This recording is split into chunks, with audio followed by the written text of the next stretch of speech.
This webcast looks at Worksheet 3F, where we're going to solve some quantitative problems that involve uniform acceleration. Now, the first type of problems use the basic definition of average acceleration, which is that acceleration is final minus initial velocity divided by the elapsed time. And so let's just look at a couple of those.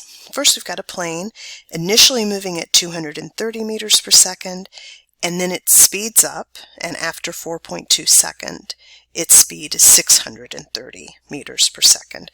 So the average acceleration would be the final velocity minus the initial velocity divided by that elapsed time.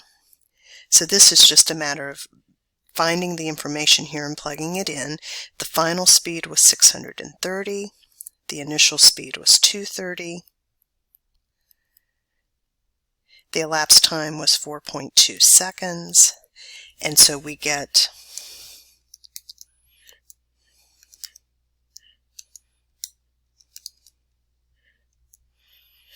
um, 95.238 meters per second squared. Okay. Let's look at number 2. We've spent a lot of time trying to interpret these graphs, and so let's think about what this graph is telling us. First of all, I notice it's a velocity versus time graph, and first it says explain the motion. So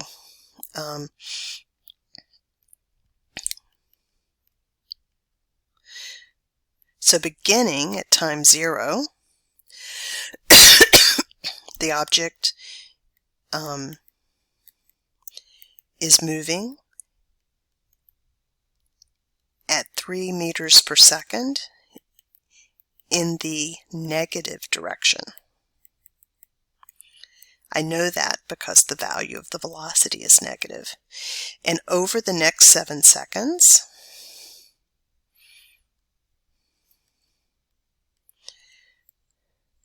the object slows down at a constant rate of 2/7 meter per second squared while moving in the negative direction. So this graph, it's specific enough that I was able to put some specific information in my description. You know, I could calculate the value of the acceleration, for example, and I know the initial speed that it was moving. I know how long it was taking to slow down. So basically, though, we're looking at an object, it's moving in the negative direction, and it is slowing down. What is the ball's average acceleration? So for the average acceleration, I need to find the final velocity and subtract the initial velocity and then divide by the elapsed time. Well, up here I can see the final velocity is -1 meters per second. The initial velocity was -3, and it took 7 seconds for that change to occur.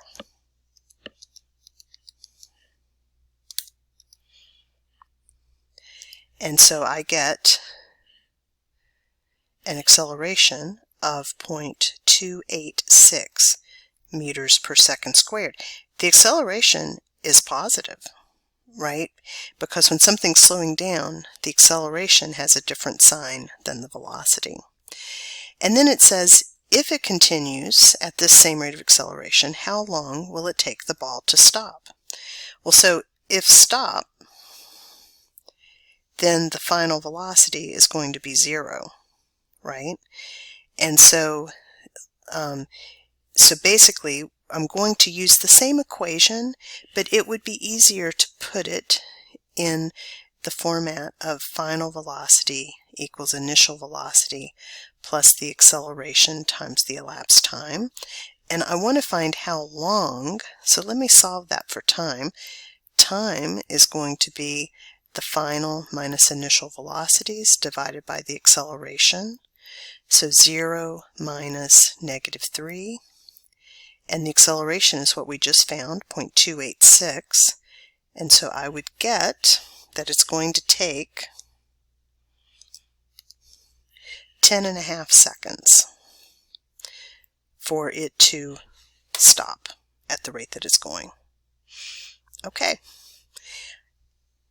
Let's look at number 4. So this is a different type of problem where we're going to write the equation of motion for something that's accelerating, and then we're going to use that to answer the question.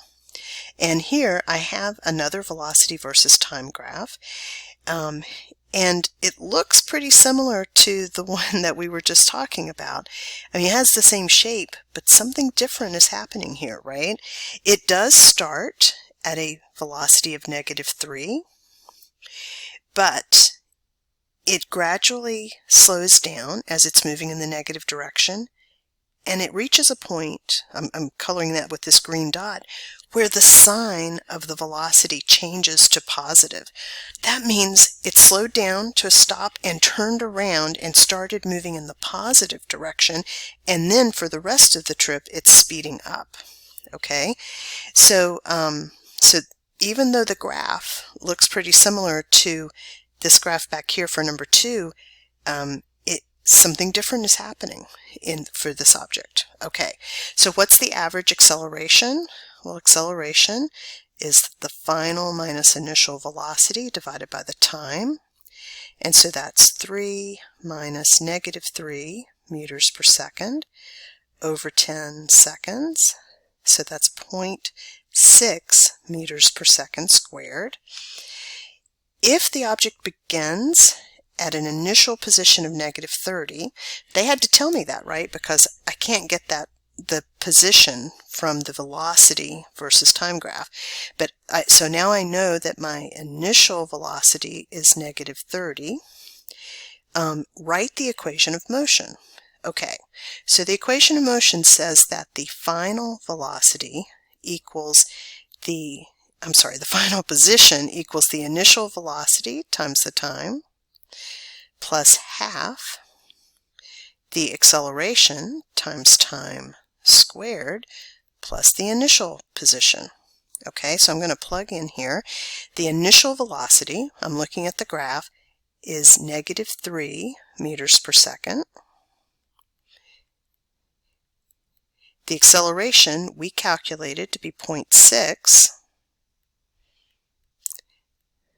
and the initial position is -30.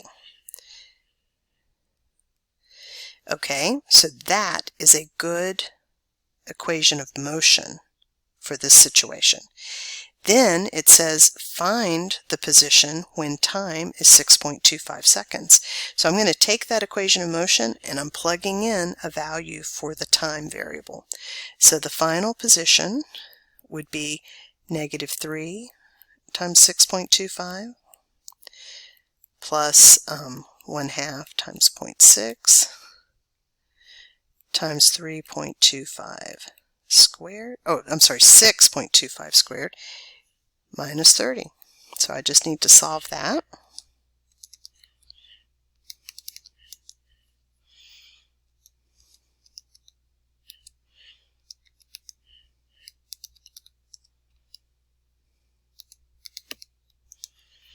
And I get that it would be at a position of -37.031 meters.